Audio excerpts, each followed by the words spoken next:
Hello friends, आज हम लोग पढ़ेंगे पाउडर के बारे में। जो आज का हमारा टॉपिक है वो है पाउडर। और ये टॉपिक जो है ये बी फॉर्म फर्स्ट सेमेस्टर के students and D pharm first year के स्टूडेंट यानी बैचलर और डिप्लोमा दोनों ही स्टूडेंट्स के लिए एक इम्पॉर्टेंट टॉपिक है, क्योंकि ये दोनों के ही सिलेबस में है। या B pharm first semester and D pharm first year के स्टूडेंट के सब्जेक्ट फार्मास्यूटिक्स का ये टॉपिक है। तो आइए देखते हैं पाउडर क्या होते हैं। तो ऐसे जो ये पाउडर्स होते हैं, powders are a homogeneous mixture. सबसे पहले हम समझ लेते हैं कि ये एक क्या होता है, it's a homogeneous mixture. Homogeneous mixture का मतलब होता है कोई ऐसा मिक्सचर जहां पे जो सब्सटेंसेस यूज किए जा रहे हैं, जैसे ये पाउडर का होमोजेनियस मिक्सचर है, तो यहाँ पे जो भी कंपोनेंट्स यूज किए जाएंगे, जो केमिकल्स यूज किए जाएंगे, जो इंग्रेडिएंट्स यूज किए जाएंगे, वो सेम कंपोजिशन में यूज किए जाएंगे। इसके पहले एक और चीज हम समझ लेते हैं कि पाउडर ये हमारा, हमने डोजेस फॉर्म पढ़ा था, डोजेस फॉर्म में वहां हम लोगों ने पाउडर के बारे में पढ़ा था। तो पाउडर जो है हमारा, it's a solid dosage form. ये एक तरीके का कैसा डोजेस फॉर्म है, सॉलिड डोजेस फॉर्म। तो पाउडर की जो डिफिनीशन होती है ये इस तरीके से हम बना सकते हैं कि powder is a solid dosage form या homogeneous mixture of finely divided particles या फाइनली डिवाइडेड इंग्रेडिएंट। फाइनली मतलब जो पाउडर्स के जो इंग्रेडिएंट, जो उसके मॉलिक्यूल्स होते हैं, वो बहुत ही फाइनली, बहुत ही उनके पार्टिकल साइज जो होता है वो बहुत ही कम होता है। तो homogeneous mixture of finely divided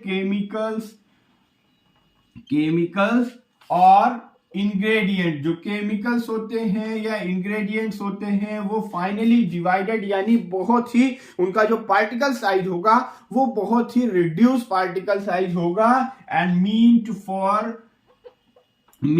for internal और एक्सटर्नल यूज। ये डिफिनीशन है पाउडर डोजेस फॉर्म की। तो पाउडर क्या है, ये एक तरीके का सॉलिड डोजेस फॉर्म है, which is powder is a homogeneous mixture of finely divided ingredients और chemical which is meant for internal और एक्सटर्नल यूज। मीन्स कि पाउडर में होमोजीनियस मिक्सचर होते हैं। होमोजीनियस मिक्सचर मीन्स कि अगर मोर देन वन पाउडर या मोर देन वन इंग्रेडिएंट का यूज किया जा रहा है तो that ingredients will be in the same composition and they are finally divided means ki their particle size will be very fine, very less particle size and mean for internal और external use. जो powder का हम use कर सकते हैं वो internal use कर सकते हैं। इंटरनल मीन्स कि पेशेंट उसको ओरली एडमिनिस्टर कर सकता है, ओरली एडमिनिस्टर करेगा तो that will comes under the internal use. And external use means कि हम पाउडर्स का कई बार सरफेस एप्लीकेशन भी करते हैं, जैसे डस्टिंग पाउडर यूज करते हैं, एंटीसेप्टिक पाउडर्स यूज करते हैं, तो that will come under the external use. और उसके साथ साथ जो पाउडर्स होते हैं they are available in amorphous and crystalline form. ये पाउडर्स जो है हमारे, ये अमॉर्फस और क्रिस्टलाइन फॉर्म में अवेलेबल होते हैं। अब अमॉर्फस और क्रिस्टलाइन फॉर्म क्या होता है, ये इनके इंटरनल स्ट्रक्चर के बेसिस पे हम उसको क्लासिफाई करते हैं कि अमॉर्फस और क्रिस्टलाइन। तो जब हम उसके इंटरनल स्ट्रक्चर पे जाते हैं तो वहां से हमें ये पता चलता है कि जो भी हमारा इंग्रेडिएंट है वो अमॉर्फस नेचर का है या क्रिस्टलाइन नेचर का है। एक हम डिफरेंस बता देते हैं आपको। अगर अमॉर्फस होगा तो वहां पे जो पार्टिकल्स होंगे वो इरेगुलर पैटर्न में अरेंज होंगे और क्रिस्टलाइन में रेगुलर पैटर्न में उनका अरेंजमेंट होता है। और लास्ट वन क्या की, reduce particle size. They have reduced particle size. जो हमारे डोजेस फॉर्म होते हैं, जो पाउडर डोजेस फॉर्म होते हैं, उनका पार्टिकल साइज बहुत कम होता है। यहां पे भी दिया हुआ है फाइनली डिवाइडेड केमिकल्स और रिड्यूस पार्टिकल साइज। तो ये हो गई हमारी डिफिनीशन या इंट्रोडक्शन हम कह सकते हैं आप पाउडर। अब हम देखते हैं इसके एडवांटेज के बारे में। एडवांटेज मीन्स की क्या क्या फायदे हैं एंड डिसएडवांटेज मीन्स क्या नुकसान है। सेकंड, सभी डोजेस फॉर्म के अपने कुछ फायदे और नुकसान होते हैं, तो वही हम देखेंगे पाउडर के क्या एडवांटेज एंड डिसएडवांटेज है। तो सबसे पहला जो इसका एडवांटेज है that is ease of use. बहुत आसानी से इनको यूज किया जा सकता है और हम इनका जो यूज कर सकते हैं, अभी जैसे हमने डिफिनीशन में था, तो इंटरनल एंड एक्सटर्नल यूज दोनों किया जा सकता है। तो ये भी एक इसका एडवांटेज है कि हम पाउडर डोजेस फॉर्म को इंटरनली एंड एक्सटर्नली यूज कर सकते हैं, दोनों ही तरीके से हम इसको यूज कर सकते हैं। तो it's also a major advantage of powder doses form. Then second one is stability. It is ये स्टेबिलिटी मीन्स कि जो पाउडर डोजेस फॉर्म होता है हमारा वो सॉलिड डोजेस फॉर्म होता है। तो सॉलिड डोजेस फॉर्म है तो अगर हम कंपेयर करेंगे लिक्विड डोजेस फॉर्म से, तो लिक्विड डोजेस फॉर्म जो होते हैं, लिक्विड डोजेस फॉर्म का मतलब जहां पे जो हमारे केमिकल्स होते हैं वो लिक्विड के अंदर इनकॉर्पोरेट किए जाते हैं। तो जो लिक्विड डोजेस फॉर्म्स होते हैं या जो लिक्विड होता है उसका नेचर होता है they are more susceptible to reduce their stability, या उनके अंदर केमिकल चेंजेस होने के चांसेस ज्यादा रहते हैं। तो एज कंपेरिजन हम जब लिक्विड डोजेस फॉर्म से इसका कंपेयर करेंगे तो ये इसकी स्टेबिलिटी ज्यादा होती है, फिजिकल केमिकल स्टेबिलिटी इसकी ज्यादा होती है। और इसका अब स्टेबल ज्यादा है तो there are chances less chances of incompatibility. Incompatibility के चांसेस कम है। इनकॉम्पेटिबिलिटी का मतलब ये है कि अगर इसमें ये स्टेबल नहीं होगा, इसमें कुछ केमिकल रिएक्शंस होंगी तो इसके फिजिकल फॉर्म में चेंज हो सकता है, मींस कलर में चेंज हो सकता है, टेस्ट में चेंजेस हो सकते हैं। तो वो जो चेंजेस होते हैं due to low stability they are comes under the incompatibility. तो इसकी स्टेबिलिटी अच्छी है, इसमें लिक्विड कहीं है नहीं, तो स्टेबिलिटी अच्छी होने की वजह से इसमें इनकॉम्पेटिबिलिटी के चांसेस भी कम हैं। और नेक्स्ट इसका जो एडवांटेज है that is it's particle size. Powder have reduce particle size, reduced particle size. So because of reduced particle size powders have rapid dissolution. जो इनका डिसोल्यूशन होगा, डिसोल्यूशन मतलब कि ये जो एक सोल्यूशन का फॉर्मेशन करेंगे, क्योंकि हमारी जब बॉडी में जाते हैं बॉडी में ड्रग को ब्लड में पहुंचने के लिए एब्जॉर्ब होना पड़ता है। एब्जॉर्ब होने के लिए उसको एक्स्ट्रा सेल्युलर फ्लूइड में डिसॉल्व होना पड़ता है। डिसॉल्व होने के बाद फिर वो एब्जॉर्प्शन होगी। तो डिसॉल्व जितना अच्छा उसका डिसोल्यूशन होगा उतना ही अच्छा उसका एब्जॉर्प्शन भी होगा, और जितना अच्छा एब्जॉर्प्शन होगा उतनी अच्छी बायोअवेलेबिलिटी आएगी। बायोअवेलेबिलिटी मींस कि अगर बायोअवेलेबिलिटी किसी ड्रग की अच्छी है तो उसका जो थेरापेटिक रिस्पांस है, जिस भी रिस्पांस के लिए हम ले रहे हैं वो रिस्पांस भी हमें बढ़िया मिलेगा।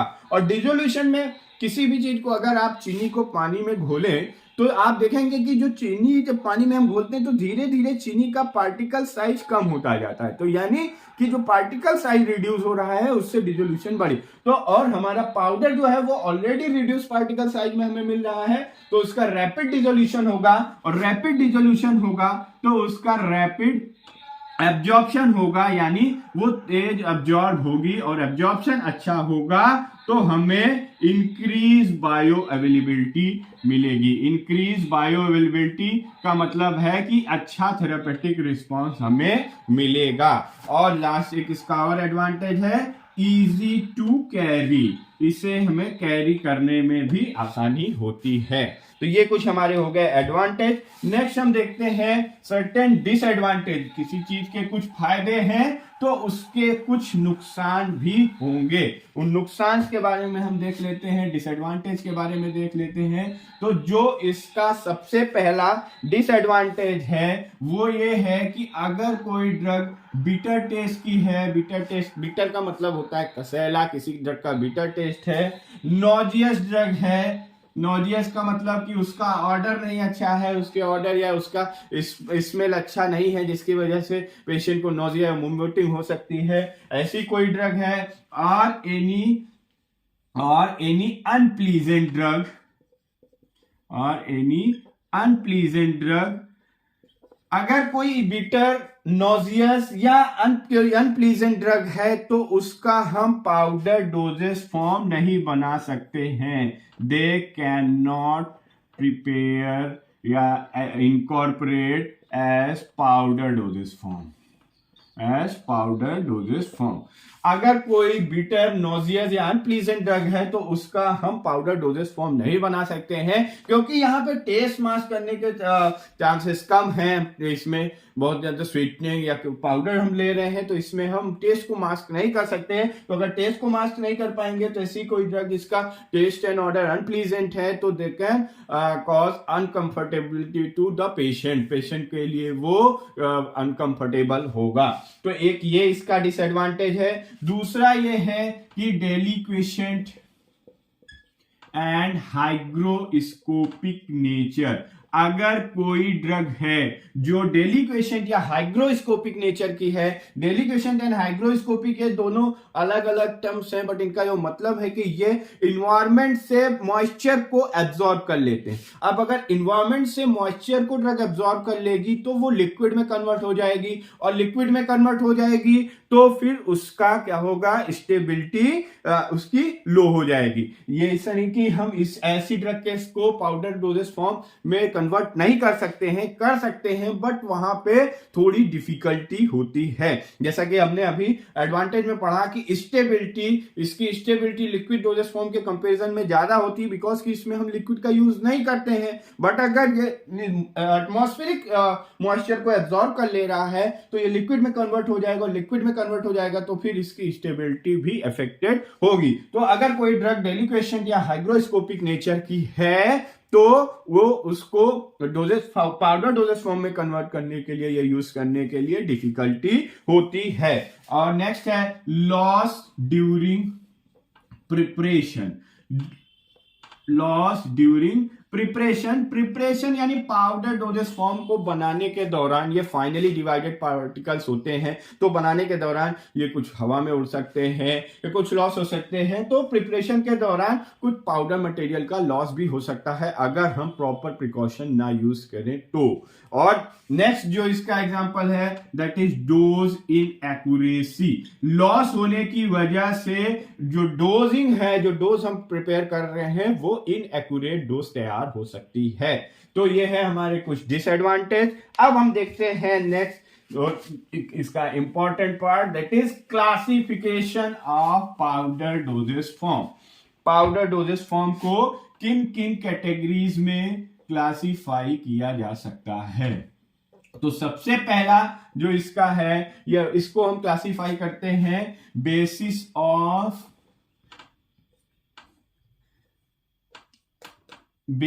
On number of doses form, on number of doses form. Doses form के नंबर पे, या सॉरी डोजेस फॉर्म नहीं, basis of number of doses, doses के नंबर पे हम इसको क्लासिफाई करते हैं। तो वहां पे हम इसको तीन तरीके से कर सकते हैं। पहला है unit, second one is bulk, और यहां पे एक special category that is special.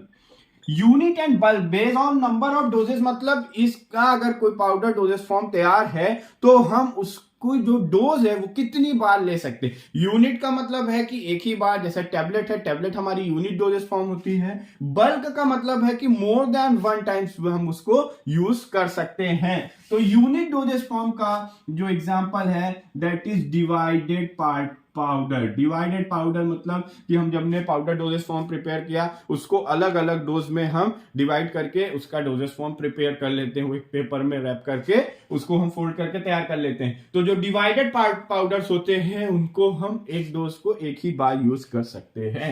Then next one is bulk doses form. Bulk doses form का मतलब है कि we can use it more than once, एक बार से ज्यादा हम इसका यूज कर सकते हैं। Example of bulk doses form is dusting powders. अलग अलग तरीके के डस्टिंग पाउडर्स मार्केट में अवेलेबल है, zinc oxide and effervescent powder. Effervescent powder का बेस्ट एग्जांपल है आपका इनो। इफर्वेशन पाउडर, इनो के भी अलग अलग सैचेट आते हैं। जो इफर्वेशन पाउडर से उनके अलग अलग सैचेट आते हैं कि उनको हम मोर देन वन, एक बार से ज्यादा हम उनको यूज कर सकते हैं। सो यूनिट डोजेस फॉर्म का एग्जांपल है divided powder, and example of bulk doses form is dusting powder and effervescent powder. और यहीं पे कुछ स्पेशल कैटेगरीज है। स्पेशल कैटेगरीज में आपका आ जाएगा यूटैक्टिक मिक्सचर, जहां पे हम इसको एक सर्टेन यूटेक्टिक मिक्सचर का मीन्स ये है कि यहाँ पे हम जो सॉलिड लेते हैं एक सर्टेन टेम्परेचर पे ले जाने पे वो लिक्विड में कन्वर्ट हो जाते हैं. Then hygroscopic powders, hygroscopic powders, and next one is efflorescent powder, efflorescent powder. ये तीन कैटेगरीज में हम इनको रख सकते हैं if we classify on the basis of number of dosage. Then second classification is on the basis of number of ingredient, basis of number of ingredient, मतलब कितने इंग्रेडिएंट यूज किए जा रहे हैं उनके बेसिस पे अगर हम पाउडर्स को क्लासिफाई करते हैं, then we can classify it into two categories. First one is simple powder and second one is compound powder. Simple powder and compound powder में जो डिफरेंस होता है, दैट डिफरेंस की सिंपल पाउडर में जो इंग्रेडिएंट है वो सिंगल इंग्रेडिएंट यूज होगा. जैसे हम एस्पिरिन पाउडर ले रहे हैं तो केवल एस्पिरिन, बट कंपाउंड पाउडर में more than one ingredient use होंगे. इंग्रेडिएंट का मतलब यह है कि इसमें हम एक्सिपिएंट्स ऐड कर सकते हैं, but we are talking about the API जो एक्टिव फार्मास्यूटिकल इंग्रेडिएंट्स है. तो सिंपल पाउडर में केवल एक ही एपीआई यूज होगा, बट कंपाउंड पाउडर्स में मोर देन वन एपीआईज भी यूज हो सकते हैं. तो दो कैटेगरीज हमने देखा कि basis on number of doses and basis on number of ingredient. Then third जो हम इसका थर्ड टाइप ऑफ क्लासिफिकेशन है, that is on basis on number, basis on use के बेसिस पे अगर हम इसको क्लासिफाई कर रहे हैं तो दो टाइप में हम इसको क्लासिफाई कर सकते हैं. First one is internal and second one is external, internal use and external use. अब यहाँ पे आप इसको अगर इसके एग्जांपल देखना चाहें तो जैसे हम डस्टिंग पाउडर्स को एक्सटर्नल पे रख सकते हैं एंड इंटरनल में आपका डिवाइडेड पाउडर्स हैं, जो इफोवेशन पाउडर्स हैं, they are comes under the internal. अब fourth category of the classification of powder, और जो कि काफी इंपॉर्टेंट है आपके एग्जाम पॉइंट ऑफ व्यू से, according to IP and BP, Indian pharmacopoeia and British pharmacopoeia के अनुसार पाउडर्स को किन किन कैटेगरी में क्लासिफाई किया गया. तो यहां पे देख लेते हैं, इनकी क्लासेस देख लें कि इसके अनुसार जो इनकी ग्रेड, पाउडर का जो ग्रेड रखा गया, that is course, moderately course. Course का मतलब होता है कि यहां पे थोड़े बड़े पार्टिकल्स होंगे. मॉडरेटली कोर्स मतलब उससे कम. Then moderately fine, fine and very fine. According to IP and BP, अगर Indian pharmacopoeia and British pharmacopoeia के अनुसार हम बात करें तो इन्हीं 5 कैटेगरीज में, 5 ग्रेड्स में पाउडर को डिवाइड किया गया. अब ये कैसे इनके ग्रेड को, तो ये थ्रू सीव नंबर, यहां पे हम सीव नंबर इन्होंने दिया है कि किस सीव नंबर से, थ्रू सीव ऑल पार्टिकल्स या all powder particles passes, particle pass, and through sieve only 40% powder pass. Means कि यहाँ पे जो सीव नंबर ले रहे हैं बीपी के अनुसार, अगर इस गिवन सीव नंबर से हमारा पूरा पार्टिकल पास हो जा रहा है और फिर फर्दर जो सीव नंबर गिवन है उससे 40% पार्टिकल पास हो जा रहा है, then that will be categorize at the given grade. तो सीप अगर कोर्स पार्टिकल है, ये 10 नंबर की सीप से हमने पाउडर लिया और वो 10 नंबर की सीप से पूरा पास हो जा रहा है, और उसके साथ साथ 44 नंबर की सीप से इस जो भी हमारा पाउडर है, जो सैंपल पाउडर है, उसका 44 नंबर की सीप से वो 40% जो भी उसका बल्क है, उस बल्क का 40% पास आउट हो जा रहा था, that will comes under the coarse. Then moderately coarse वो हम कहेंगे जो 20 नंबर की सीप से वो पूरा पाउडर पास हो जाए, एंड फर्दर आपके 60 नंबर सीप से वो 40% पाउडर पास हो. एंड मॉडरेटली फाइन 44 नंबर की सीप से पूरा पाउडर पास हो जाए, बट 85 नंबर सीप से अगर 40% भी पास हो जा रहा है तो that will comes under the moderately fine, and fine 85 number की सीप से 85 सीप नंबर से जो अगर पूरा पार्टिकल पास आउट हो जा रहा है तो that will comes under the fine grade. और इसके लिए जो 40% वाला पास है ये नॉट स्पेसिफाइड है, और वहीं पे जो आपका वेरी फाइन पार्टिकल्स है वो 120 नंबर सीप से पूरी तरीके से पास हो जाना चाहिए, और ये कैटेगरी इसके लिए भी नॉट स्पेसिफाइड है। तो ये है अकॉर्डिंग टू आईपी और बीपी के अनुसार ये जो क्लासिफिकेशन है इसका, ये यहाँ पे ये आपके सामने दिया हुआ है, ये आपको नोट्स में भी मिल जाएगा, डिस्क्रिप्शन बॉक्स में नोट्स है, इसको आप बहुत ही अच्छी तरीके से समझें और याद करें, एग्जाम्स में अक्सर ये पूछा जाता है। अब नेक्स्ट हम इसका देख लेते हैं, journal process for the preparation of powder. Powder को बनाने के लिए, पाउडर डोजेस फॉर्म को बनाने के लिए क्या जनरल प्रोसेस है।